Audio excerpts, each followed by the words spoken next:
Hello, I'm Mandi McLeod. Welcome to Straight Talk, brought to you by Straight Furrow. Coming up in the show, how much will New Zealand gain through genetically modified agriculture? And how come our Ministry for the Environment commissioned a report about it without the apparent knowledge of our Environment Minister? Federated Farmers and its manifesto to make New Zealand to food what Apple is to technology. President Bruce Wills is in the studio to talk strategy. And Manawatu, Southland and Waikato are all strong dairy regions with increasing regulations. So are we in danger of needing a licence to farm in the same way we need a driver's licence or indeed a gun licence? Joining me today is Roger Wilson, Managing Director at PwC in Waikato, and Bruce Wills, President of Federated Farmers of New Zealand. Now, according to a newspaper report, it seems that the Ministry for the Environment commissioned a report looking at the cost of excluding genetically modified foods from New Zealand, without the knowledge of the Minister himself. How is it that such an important report for New Zealand and the economy could be undertaken without Nick Smith's knowledge? Roger, another politician playing dumb? Surely this is a defendable report. No, look, I'm comfortable that Nick Smith didn't know that the report was being commissioned. The issue here is the timing of actually releasing this contract.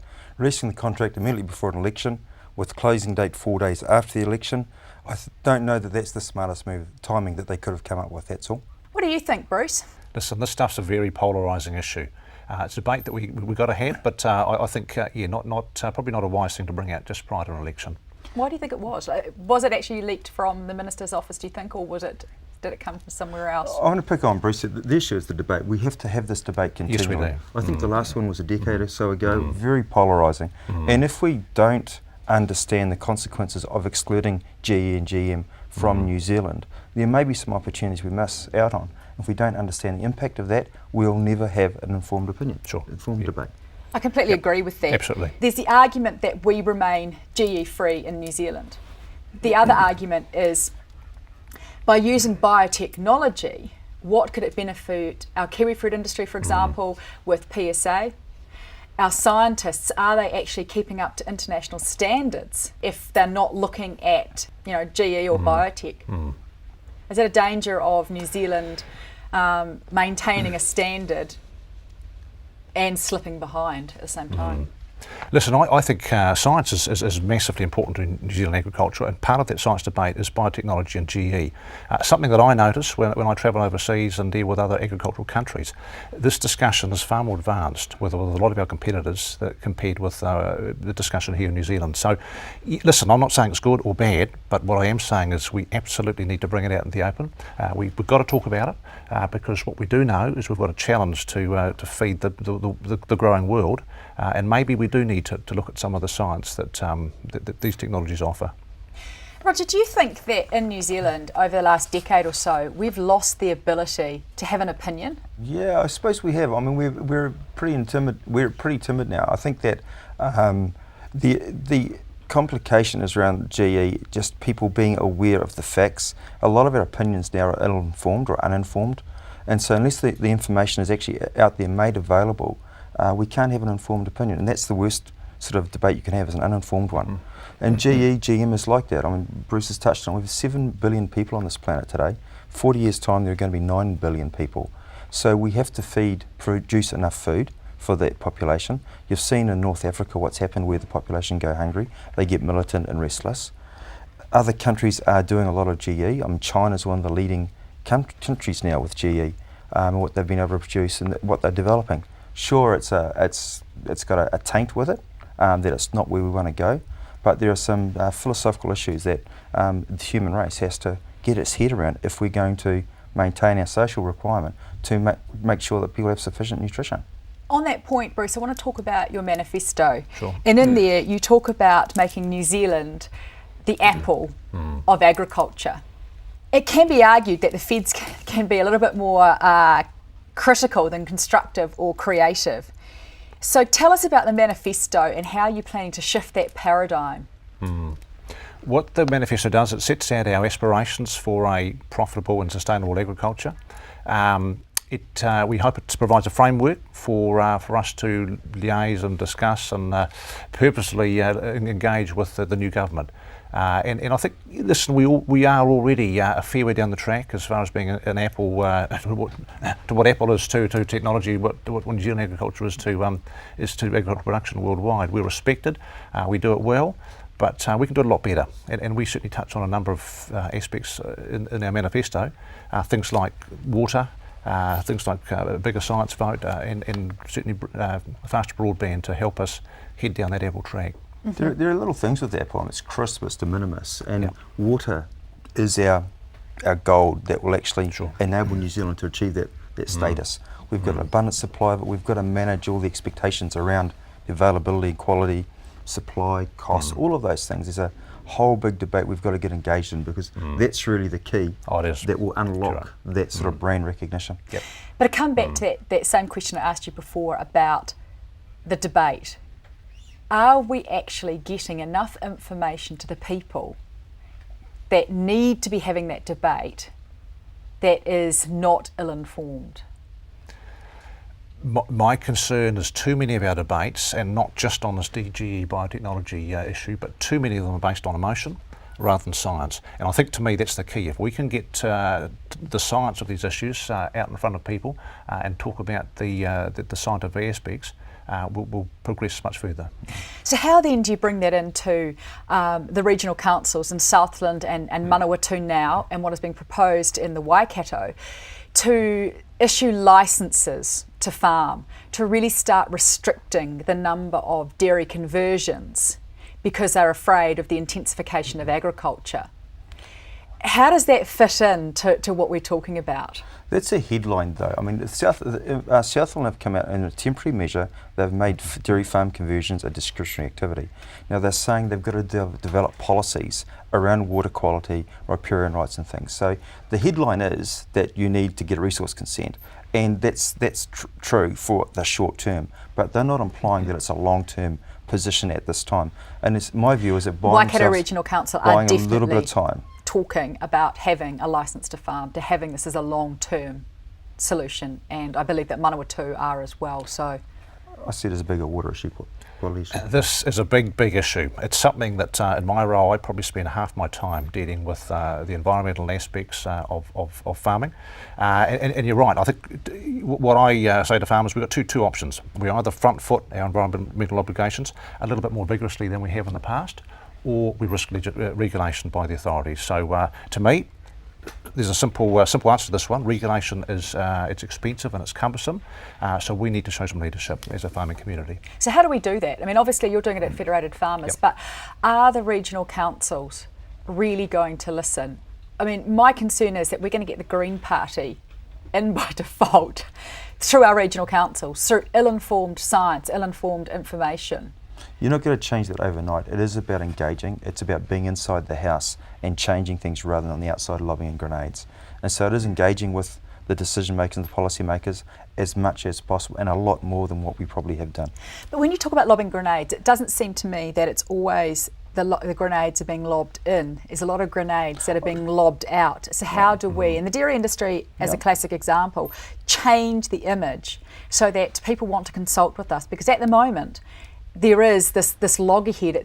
It's neither side, I don't necessarily think, is at fault with wanting to engage.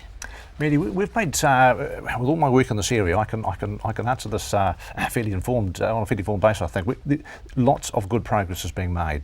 There are only a handful of councils where there's friction in the relationship between council and the farming community. We're telling a story repeatedly from Federated Farmers that we need to work collaboratively and positively together to get good outcomes for not just for farming, but for the urban centres, the rural towns, and the wider communities. And that's getting good hearing. So I think I think we can get there. We're on the way then. Yeah, without too much legislation, and that's certainly my hope. Well, fingers crossed there. Coming up next, what message to our guests for our politicians as we head into the election? And are farmers a bit green about the benefits of grass? Dr. Cliff Lister, a leading British ruminant nutritionist, believes we are. Find out why. And family farms are the key to the country landscape, but are they in danger of becoming the next extinct species? All this when we return after the break.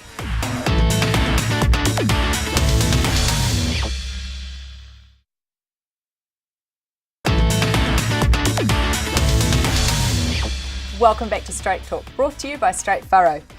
Following a presentation at the Federated Farmers Conference in Wellington, Labour leader Phil Goff told Country 99 TV afterwards that Federated Farmers isn't known as a hotbed of left-wing radicalism. Now this leaves me wondering if this is how Labour views themselves.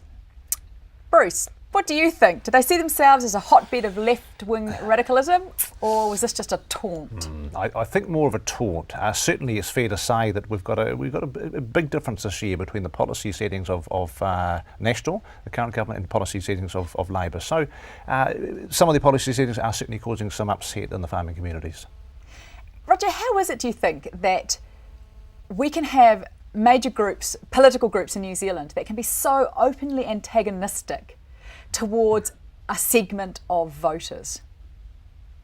History, culture, envy, a number of those factors.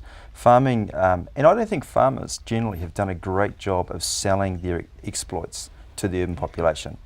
The exploits around environmental issues, around economic value to New Zealand, I don't know that it's really been sold as well as it could have been or should have been over the recent times.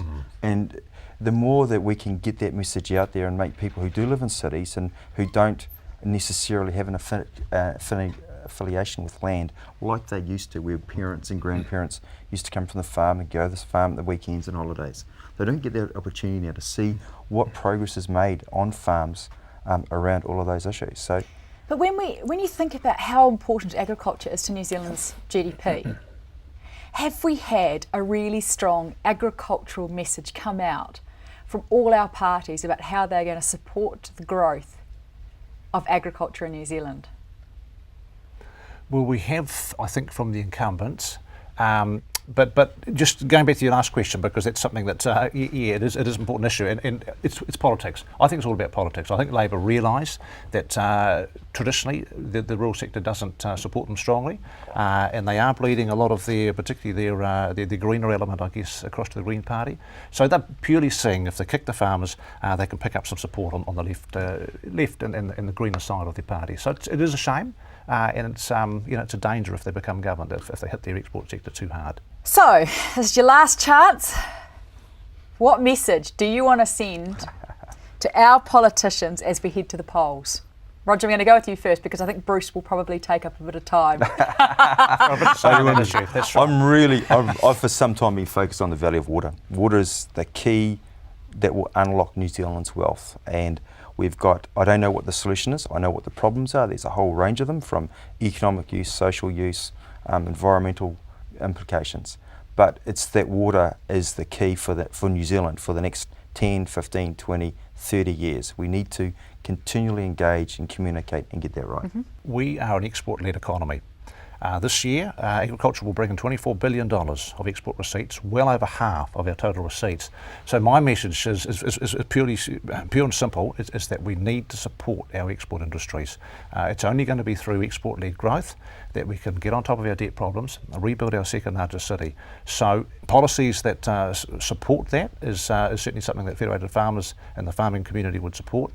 Those that try and interfere with that export-led recovery give us a deal of concern. Okay, New Zealand grass-fed beef and lamb is full of omega-3 fatty acids. Have you heard this? Apparently not. We don't seem to sell this message very well to our markets. Bruce, not only as president of Federated Farmers, but as a sheep farmer. Yep. Why? This is a good question, but I think, to be fair, what we need to remember is that we only consume a very small portion of our lamb and our total meat products here. We do tell those stories overseas in our European, British and American markets, and in fact I was just reading on the plane coming up this morning the Lean on Lamb nutritional promotion that's been currently carried out in North America. So we do tell those stories overseas. I think in New Zealand perhaps most of us understand the benefits of meat, and of course we need to remember our Olympic golden girls, the Eva Swindell twins and others who promote the very high nutritional value of our meat. So we do a bit, but you're right, we could probably do some more. Okay, now I want to talk about something that's pretty dear to my own heart, and that's family farms. They're responsible for most of the world's food production, yet unless there's a paradigm shift in the way these are evaluated in terms of future viability, there's a pretty grave danger that they'll be torn apart by family greed and or a lack of business viability. Roger, working in the sector as I guess a rural accountant predominantly, what are the main issues that you see are holding the progression of viable family farm businesses back? Operational excellence. Farmers aren't necessarily kicking out enough cash to make the succession as comfortable or possible. So if we can continue to focus on operational excellence, producing cash returns so that we can get debt levels down, off-farm investments and other investment sources so that we can continue to be, or we can move to being fair. There's an acceptance, there has to be an acceptance. We won't necessarily be equal when we do succession, but it's about being fair, and that requires cash. If a farming business doesn't produce cash, and to be fair, the last decade it's been a capital gain play. If it doesn't produce cash, we're actually it gets really, really hard to put any succession plan in place. Or a diversification of assets. Bruce, the sheep and beef sector are pretty traditional in the approach to business continuance and succession planning. It tends to be fair. Not fair, it tends to be equal and very much from the suns down. The dairy industry has, over time, has created almost a self-fulfilling prophecy or a self-replacing herd, if you like, with share milking, contract milking, equity partnerships. Why do you think the sheep and beef industry are still hanging on to, I guess, what some would argue are pretty archaic traditions? Listen, I come back to Roger's point, and I agree. It's largely about profitability, or in the terms of sheep and cattle industry, lack of profitability. And I think the numbers tell it all. Average age of a dairy farmer today, 43 years old. Average age of a sheep and cattle farmer, 58 years old. And it's purely and simply that we haven't had the profitability to attract these young guys into farming, into sheep and cattle farming in particular. Hopefully, we're now heading into a paradigm shift with that, and things are looking better. But we desperately need some young blood into sheep and cattle. They will bring those new ideas, the innovation, the technologies, and certainly some more open-minded attitudes, I hope, to some of these succession issues as well. So if we can solve the profitability one, I think we can solve a lot of these other issues. I think the dairy guys have got a bigger issue, because a lot of these dairy farming, they're almost corporate, these family structures. And so they're very large, and they take a lot more complex business skills than are currently being shown by the successors. Whereas mum and dad might have grown this business to the level they are and grown with it, the next generation aren't getting exposed to those business skills and don't necessarily recognise the importance of them in the dairy industry. We're talking some pretty big numbers in the dairy industry. Sheep and beef tend to be single property with owner operators. Dairy groups, multiple properties, different operating structures, quite complex. I think it's interesting. Some of the research I've been doing looks at the decision-making process and how first-generation farms, which I guess a lot of our dairy and sheep and cattle are, it's a very autocratic decision-making process. Where the dairy farmers may have it a little bit over some of the sheep and beef guys is that they've got staff that they're having to make decisions for. Second generation, which might be brothers, they're sort of starting to make decisions, by consensus. And then you go further down where it's cousins and they're starting to make more collaborative decision-making processes, and so they tend to mature over time. What I don't see happening is we don't have that maturity decision-making process. And I think a lot of the sheep and cattle guys and the dairy guys just making that first decision is the hard one, whether they actually want to have a viable business or a bunch of assets to sell. And after the break, we're going to ask Bruce and Roger what's got them hot under the collar. Is it going to be a rant or will it be a rave? Stay with us to find out.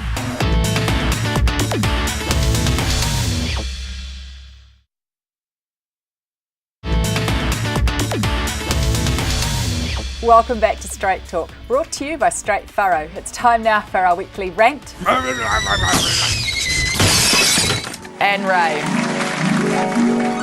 Roger, what's on your mind? My mind is actually, as a chartered accountant, the Ministry of Economic Development have come out with proposals around amending the financial reporting rules. Now these proposals are that any business with less than 30 million revenue and 60 million assets, well, their financial reporting requirements will change significantly. So for a lot of farming businesses, this could simplify things.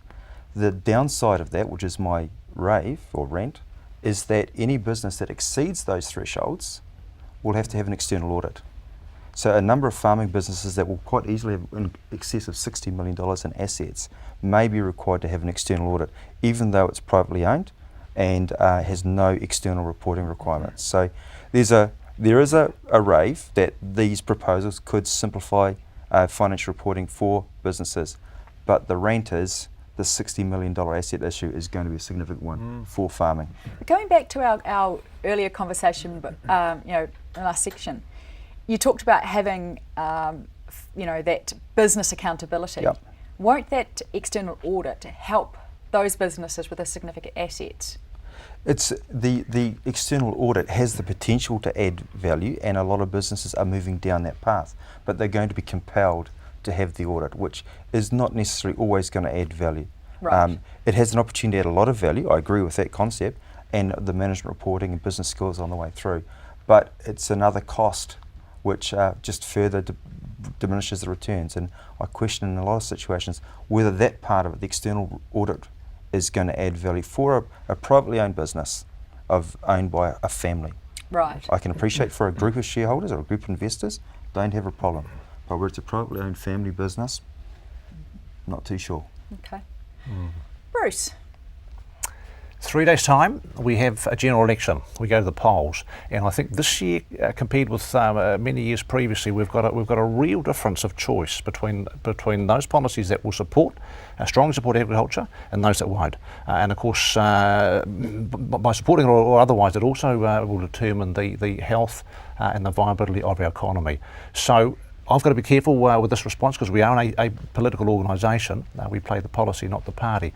But I would suggest that some of the policies proposed by Labor and the Greens are very counterproductive to the agricultural sector, particularly some of their ETS suggestions. So I will be watching Saturday's result with intense interest because the farming community will have a bit of a battle on its hands if we're going to see the irresponsible decisions like 2013 inclusion of animal emissions into an ETS. That will be significant for the agricultural sector. It will be significant for the economy as a whole. So a real difference in choice in 3 days' time. So important that we get it right. Roger, anything to add to that? No, it's going to be interesting Sunday morning when we wake up and see where the numbers stack up, where they all fall, because I think it's going to be important for New Zealand for the next 3 years. Particularly as we navigate our way through these circumstances. Europe is still pretty shaky. Absolutely. Sovereign debt issues are quite significant, and if we don't get it right, it just has impacts on our funding costs, and interest rates can be quite a killer to business, let alone farming. But definitely, we just need to be quite careful for the next period of time that we run good businesses with profit. Sure. And the government or the country is no different too. Yours and my business. We've got to have cash flow, positive cash flow. Completely agree with you. Completely agree with you. My wee rant has got perhaps not quite so much to do with agriculture. It's about the state of some of the children that live in this country. And I'm sick and tired of getting it blamed on the government. What's wrong with the way we treat our children? It's not a government's responsibility. It's a parental responsibility. And I really want to see our country take more social responsibility for good parenting. It takes a community to raise a child. It's not a Māori issue. It's not anyone's issue at a sectoral level. It comes down to an individual level. And I'm sick of seeing wee kids bashed and beaten and then having the rhetoric come back to being the government and that we don't spend enough money. It's about decision making, good decision making by parents, whānau and the community. I think if we treated our animals the way that some parents treat their kids, we'd be in jail. It's quite frightening, isn't it? Sure. Do you think that we feel a bit immune in the country to things like this? It's a big issue, and good to raise it. But yeah, I think it saddens all of us to see this sort of behaviour continue. And I agree. I think somehow we've got to bring that parental responsibility back. And I do agree with you. It's not the government's to solve. It's parental responsibility. So somehow we've just got to get some values back into society, and we need to do that soon. And I think actually and back into our rural communities, we used to be so value driven, and I think that's starting to erode over time too, isn't it? Sure. Well, on that wee sombre note, that wraps up our latest edition of Straight Talk, brought to you by Straight Furrow. I'd like to thank my guests Roger Wilson and Bruce Wills, and thanks to you for watching. Remember, you can find out more about our programming online at country99tv.co.nz. I love hearing from you. I'll catch you next week, and in the meantime, keep on smiling.